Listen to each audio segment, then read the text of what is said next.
इस वीडियो में जिन्हें पीटा जा रहा है वो कोई सड़क का चोर नहीं, एक डॉक्टर। ये बर्बादी एक हॉस्पिटल की हो रही है। असम में एक पेशेंट कोविड कॉम्प्लिकेशंस की वजह से बच नहीं पाए। अनफॉर्चुनेटली डॉक्टर्स उसे बचा नहीं पाए। गुवाहाटी से 140 किलोमीटर दूर आसाम के होजाई हॉस्पिटल में मेडिकल प्रोफेशनल्स पर मेटल ट्रैश कैंस फेंके गए। उन्हें ईंटों से मारा गया। हमारे डॉक्टर्स का, हमारे हीरोज का ये हाल कर दिया। 24 पीपल हैव बीन अरेस्टेड। और ये सिर्फ एक इंसिडेंट नहीं है। देखिए, इस वीडियो में कोई एड्स नहीं होंगे क्योंकि हमें एक ट्रेजेडी दिखाकर पैसे नहीं कमाने। इस वीडियो का ऑब्जेक्टिव सिर्फ ये है कि ऐसे इंसिडेंसेस रुकना जरूरी है। अगला इंसिडेंस ग्राफिक है, हमने ब्लर किया हुआ है, लेकिन फिर भी कॉन्टेक्स्ट के लिए हमें डिस्क्रिप्शन देना जरूरी है। चिकमगलुरु में एक 50 साल के डॉक्टर एक 6 साल के बच्चे का डेंगू ट्रीटमेंट कर रहे थे। Unfortunately the child could not survive. लेकिन उस बच्चे के रिलेटिव्स ने डॉक्टर पर तलवार से अटैक किया और रास्ते पर घायल छोड़ दिया। 4 पीपल हैव बीन अरेस्टेड। ये कोई पहली बार नहीं हो रहा है, ये रोज कहीं होता है। बस वीडियो आप तक पहली बार पहुंची है। मेरे ही कॉलेज में मेरी ही को-पीजी को मार पड़ी है without any fault of his.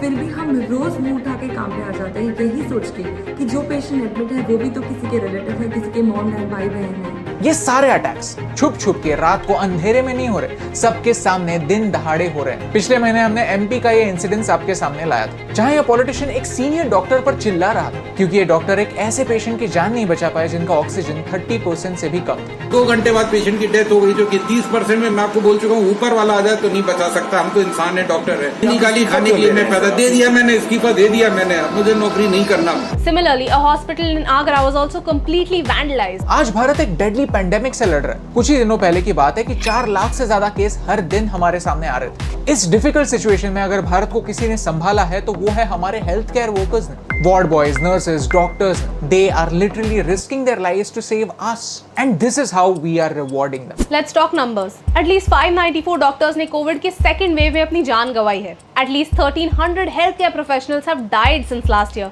when the pandemic started. Situation इस हद तक आ चुकी है कि कर्नाटका के रेसिडेंट डॉक्टर्स ने अपने सीएम को ये लेटर लिखा है। वो कहते हैं कि कर्नाटका के डॉक्टर्स उनके बेस्ट एफर्ट्स दे रहे हैं, फिर भी 12 से ज्यादा असॉल्ट के केसेस सामने आए, लेकिन ऐसे सैकड़ों केसेस हैं जो रिपोर्ट ही नहीं हुए। ऐसे इंसिडेंसेस सुनकर इमोशनल तो सब हो जाते हैं, लेकिन बात आगे नहीं बढ़ती। चलिए सॉल्यूशंस पर बात करते हैं। चलिए खुद को पूछते हैं कि हम क्या कर सकते हैं। अगर एक पेशेंट को बचाना डॉक्टर की ड्यूटी है तो उनके प्रति हमारी भी एक ड्यूटी है। हम सबको सही प्रोसेस फॉलो करनी होगी और दूसरों को भी इस प्रोसेस के बारे में बताना होगा। अगर आपको लगता है कि आपके हॉस्पिटल ने या फिर आपके डॉक्टर ने आपके साथ लापरवाही की है तो क्या करना चाहिए? चलिए एक सही प्रोसीजर जानते हैं। सबसे पहले ऑनेस्टली खुद को ये पूछिए कि क्या गलती डॉक्टर की थी। कम्युनिकेशन को रेफर कीजिए, एविडेंस देखिए। If the answer is no, please understand the pandemic is not their fault. Everyone is trying their best. If the answer is yes, consumer court को अप्रोच कीजिए।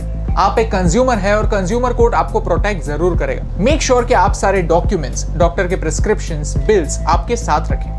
एक सिस्टम को follow करें। Please understand your tragedy cannot be an excuse for violence. If your relative doesn't get to the hospital in time, if there are no medical facilities in your area, if you can't find transport to get to the hospital, none of this is the doctor's fault. In any case, this is vandalism, this is illegal, this is criminal and this needs to stop.